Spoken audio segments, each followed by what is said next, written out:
Wait, wait, wait, wait, wait. I fucking hate minor birds. In particular minor bird chicks. Just constantly, all day, from when you wake up. Wait, wait, wait, wait, wait, wait, wait. Shut up, fuckers! That little fat bastard up there, half blind, grey, just hopping around in trees. He's so fucking lazy. I hate him so much. He's waiting for his parents to feed him. I hate them. I literally hate them. And you know what the funny thing is?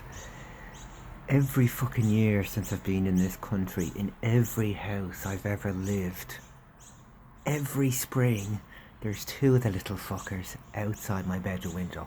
Not outside the kitchen window, not outside the toilet window, oh no, outside my bedroom window. And every fucking morning from 5 o'clock to sundown, wait, wait, wait, wait, wait, wait, wait, wait, wait, wait.